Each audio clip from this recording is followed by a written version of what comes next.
Hey everybody, how's it going? It's time. We're going to tear into this ProMac 850. This is Buckin's saw.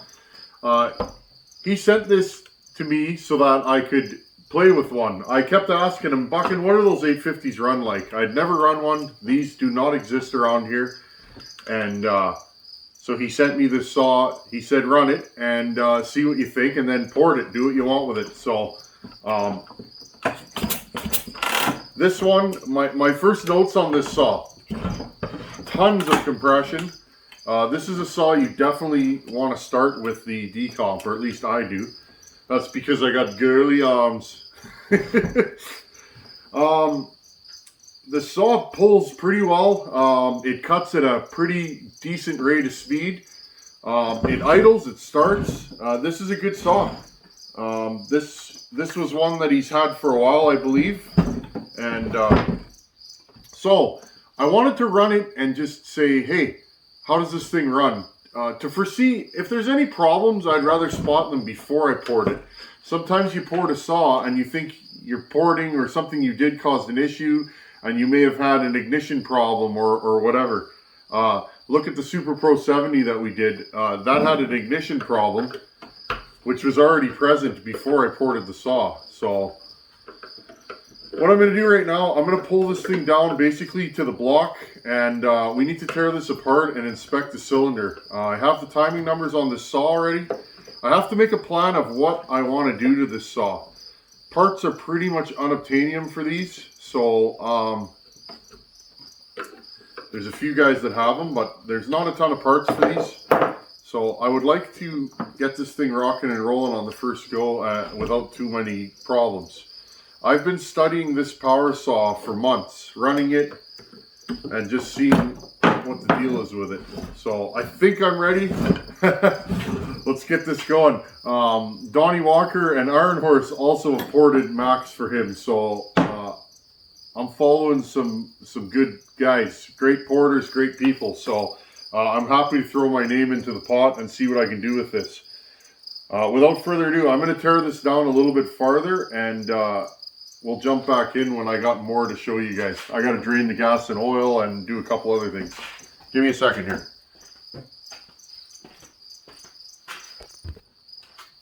Now that I have the handle off, and if you're taking one of these down, I've kind of figured out Max. There's a bolt here, and one here. Bing, bang, boom, and off comes the entire lower handle and wrap.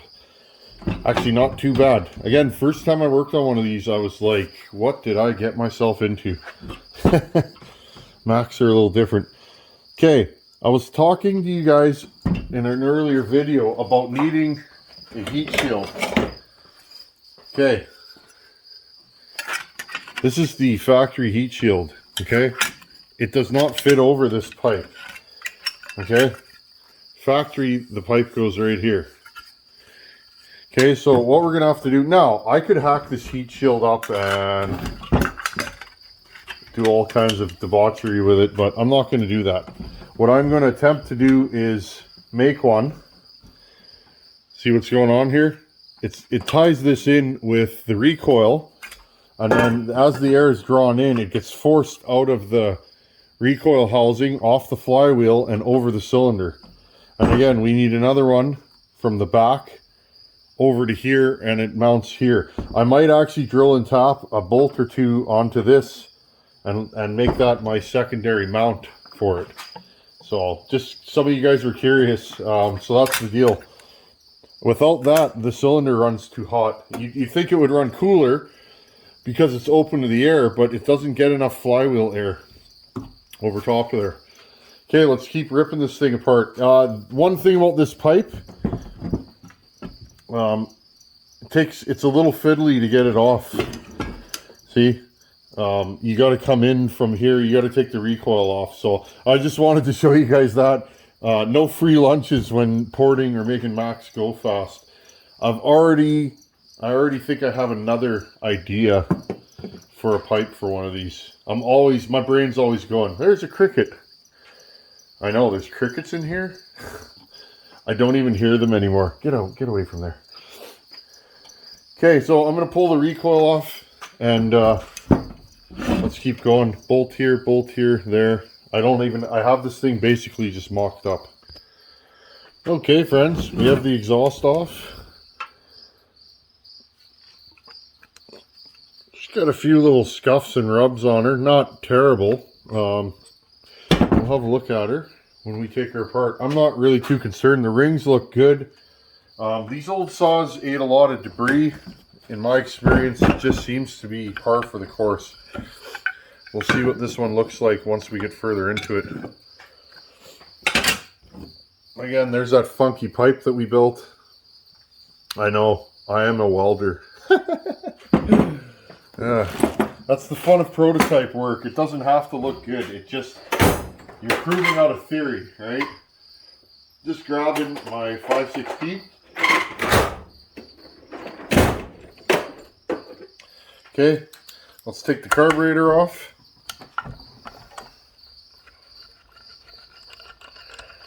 And I've never been this far into this saw, so I want to show you guys it as I tear it down.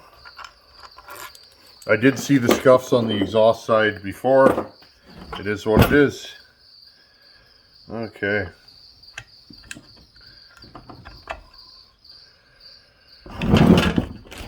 Sorry, I had a brain fart there. You Mac guys were like, take the throttle shaft, or take the throttle linkage off. Yes, I heard you guys.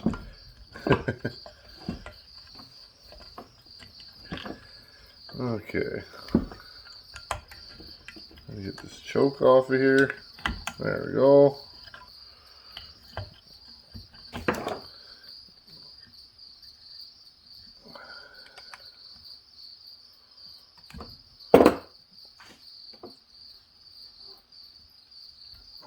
See if I can get this fuel line off in one piece. This fuel line doesn't seem to leak, which is rare.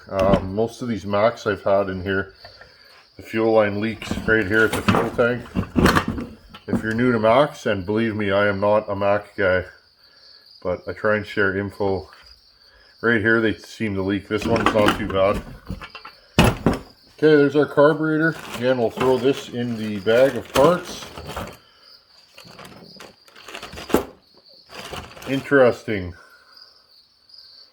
When somebody painted this, they painted right over the gasket. That's funny.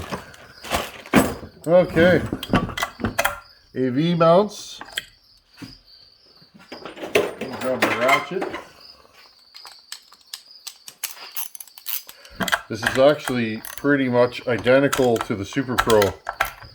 The teardown version of it anyways. AV mounts. These two.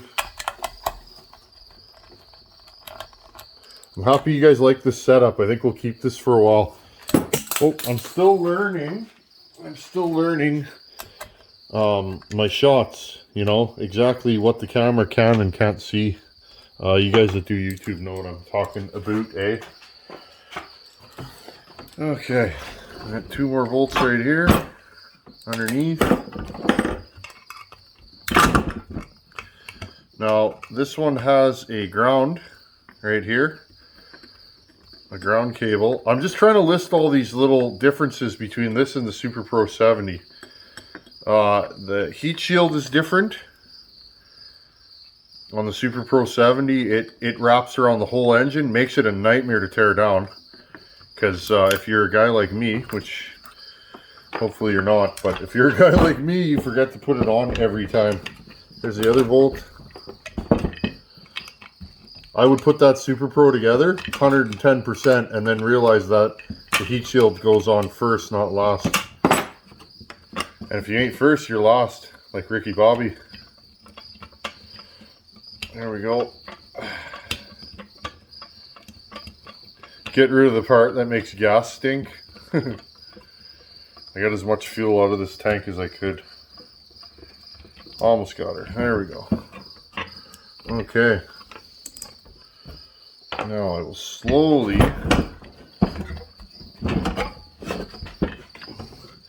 these AV mounts often are stuck underneath the choke. So you gotta kind of help them out. There we go. I don't know if you guys can see this, but you got to kind of bend it around the choke. I don't know if there's a better way. If you guys know a better way, comment below. You guys know the deal.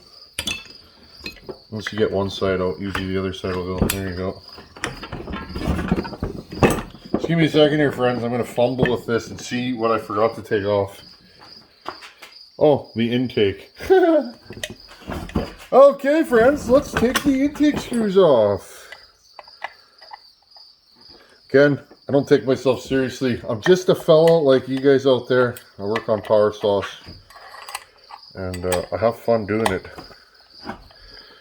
Just because I'm in front of the camera doesn't mean that I don't forget to take off the intake screws, because you do sometimes, right? Intake screws happen, don't they, friends? Okay, just having fun. This is my buddy's saw, Mr. Buckin, and I like doing saws for my buddies. It's the least I can do. They do for me, so I have to do for them, and if this is what I do, then I'm going to do it, right? I'm going to attempt to make this thing strong. There we go. Okay. There, see, now that rear AV mount is loose. There, pull it out to here. There's your ground. So this is exactly like the Super Pro. It has an impulse line right here, friends.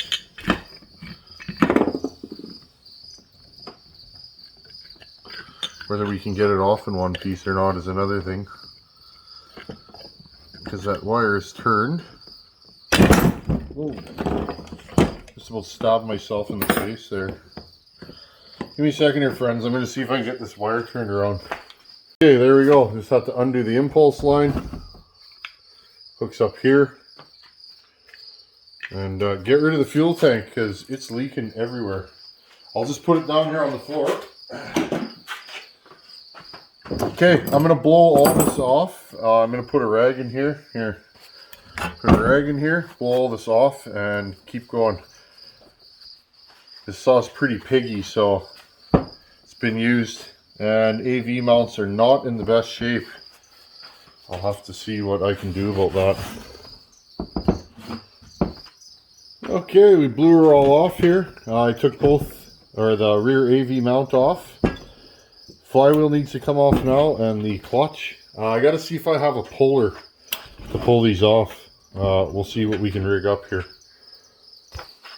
Okay, friends, I used this 2-jaw gear puller. I just tightened it by hand, and off she came.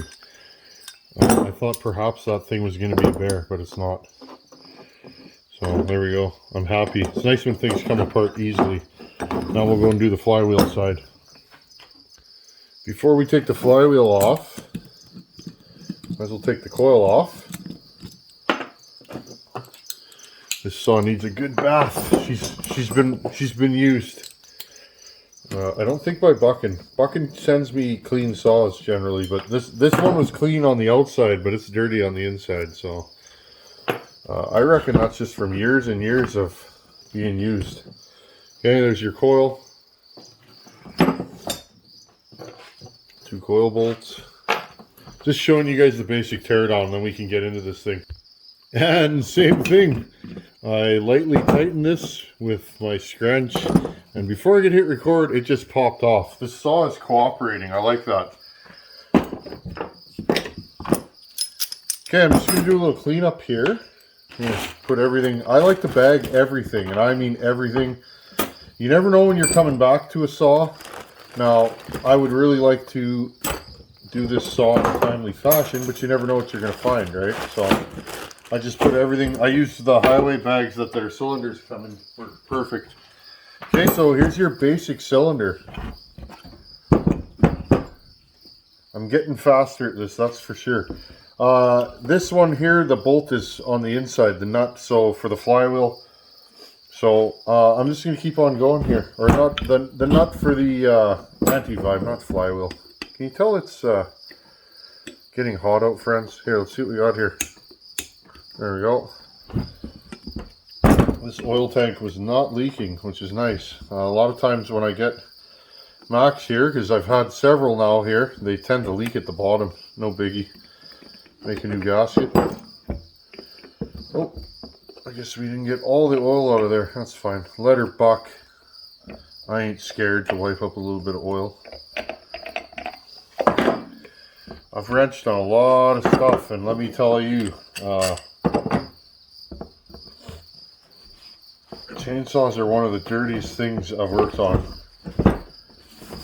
Except for some really old diesel equipment, like old tractors and stuff like that, those are dirty, but these are up there. Okay, it's time to take the cylinder off. Remember, these are a clamshell. If you guys are wanting to port these, honestly guys, I would say that Max are one of the more tricky saws to port. You can warm them up a little bit, but to really turn these things up, it definitely takes work with them being a clamshell. Let's see if we can, there we go. I'm already going to say this saw is substantially in better shape than that Super Pro 70. I'm not complaining though, that Super Pro worked out okay. We learned a lot. That saw was donated to the channel by a good buddy of mine, and the guy who owns the 590 Echo we're porting, or we ported, depending on when you see this. So, okay, there's just 4 bolts in here. Give me a second here, I'll finish them off.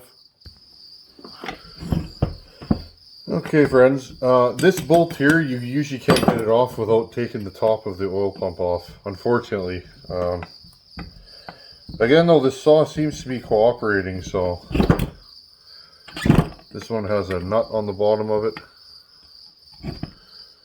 This one does not.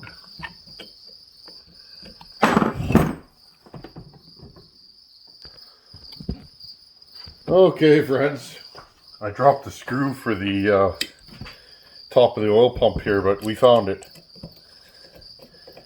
Okay, that lets us access these outer screws. Now you can see this saw's been taken apart before. That's RTV on there. That works. I used Moto Seal on the last one I did. That worked too. So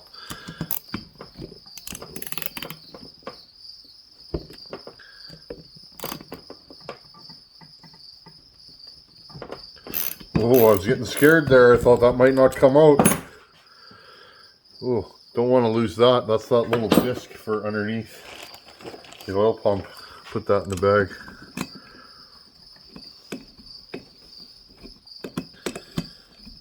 I'm learning the Max, friends. Learning and growing. Whoa.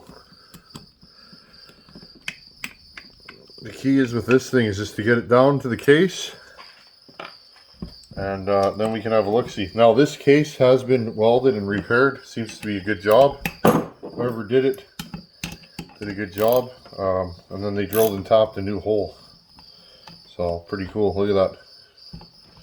Looks like they just built it up with weld and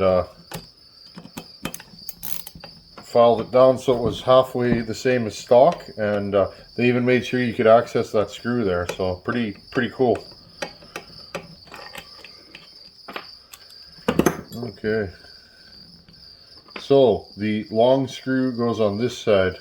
Just making mental notes here. I'm guessing there's 2 long screws. Okay, and the longest goes behind here. That makes sense. Well, there we go. Well, that was certainly easy to take apart. Nice. Okay. Ooh. I see what happened here. Well, we're definitely going to have to pull this saw further down. So friends, this saw was obviously sitting for a long time. The bottom end's rusty on it. I'll show you guys what's going on here. I will carefully clean this.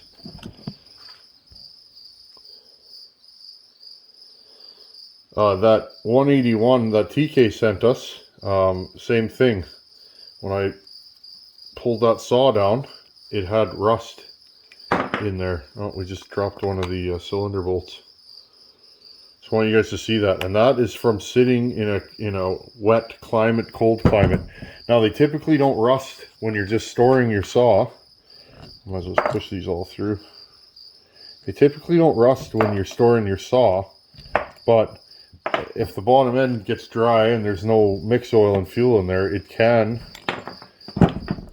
create rust. So interesting, eh guys? I like to show you guys the stuff that I come across, just to let you guys know that I have good days and bad days, you know. Some days you're winning and some days you find rust in the bottom end of an 850. Now, not all is lost. Let's see if we can get this apart.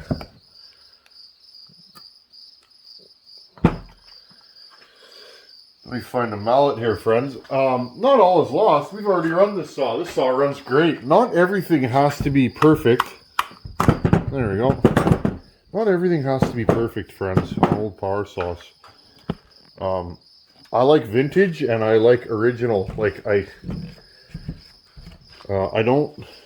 Repainted saws are neat. I'd like to have one for the shelf, but I don't tend to repaint my saws, friends, is what I'm saying. I like them with some soul. It's an old tool, and I feel like it should have some bumps and bruises. That's just me. Here's our piston. Not too carboned up. Now again, I will probably clean this piston up a little bit. Here's our intake side. She's eating some fines. No biggie though. None of these scores you can really feel. Okay? And of course, there's your hot side. Side opposite the flywheel, right? This is the side that tends to get the most carbon built up right here. Sorry, this is your hot side. This would be your cold side where the flywheel is. But again, friends, I don't really feel any of those marks, so and again, this top end's pretty clean, so I have a feeling this saw has been apart.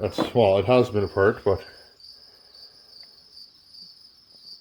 again, because I have a scope, I looked inside here when we were timing it, and I could see, even checking the squish, I could see that there was no real carbon on the squish band. So if a saw is caked full of carbon, you don't want to time it generally. You want to tear it apart, but there we go. And this thing does not have a ton of carbon in it, so that compression we're getting is legit.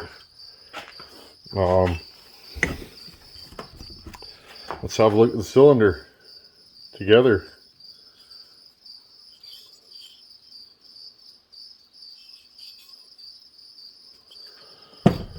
Give me a second here, folks. I'm going to wipe her down. Okay, I ran a rag through her. Interesting lip that these have. Well, I got to clean that out. That is right full of carbon. Here's the inside. I don't see any chipped plating. So I think, as of now, as of right now, this is a good saw. There's a couple of spots here at the bottom of the intake. I don't know what that is. We'll have to see that, friends, right there. We'll have to investigate that further. I'll let Buckin know what I found and go from there. Now, what we are going to do is we are going to port this. I'm going to sit back down here, friends. Let's talk about what we're doing. Okay, friends. So, here's what we're going to do with this saw. First thing is I have to inspect and clean this. Really go over this saw. This is an old saw. It's probably as old as I am, which for some of you isn't old and some of you it is. So, depending on what side of the coin you're on. Depending on what side of 40 you're on, 40's young or old. Isn't that right? Okay, I'm just taking this off. There we go. same intake and gasket as the Super Pro, and it did break, no problem, we'll make a new one, that's no big deal. Now, I want to make this saw absolutely rip, okay? Interesting. Friends, I think this saw's been ported already, I reckon. I don't know. Interesting. It looks like somebody's adjusted the intake timing on this saw, maybe a little bit. I don't know. I don't know what I'm seeing here.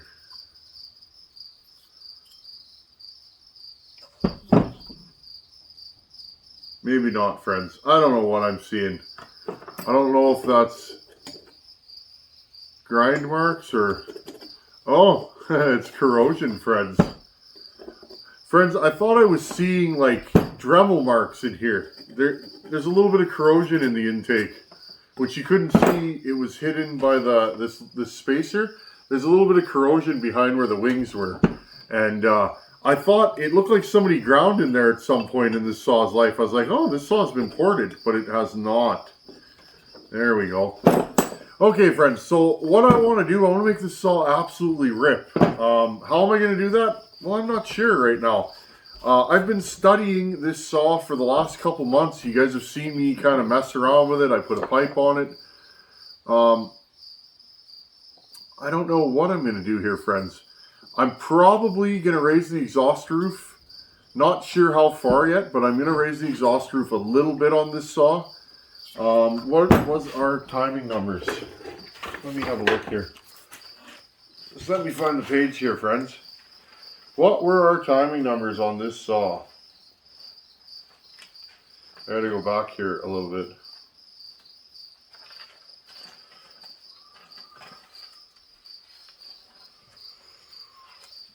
Promac 850.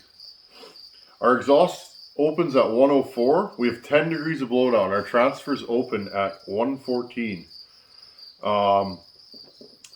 I would like to get about 20 degrees of blowdown out of this saw.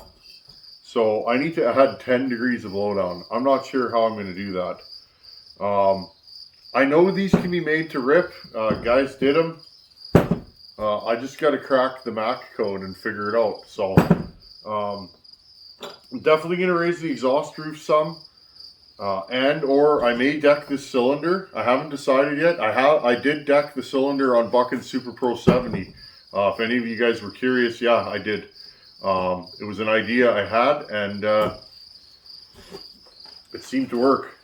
So I might deck this cylinder. Now,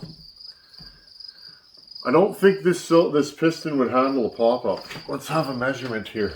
I'm just blabbing out loud. This is what I go through when I want to port a saw, friends. When I have a saw, these are all the things I have to decide. I have my timing numbers. I gotta zero this. How much crown do we have here?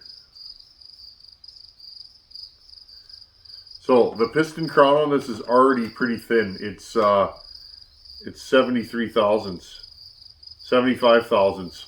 So I would not cut a pop-up in this piston. It's hard to say, friends. I think the crown of this piston is actually solid right through.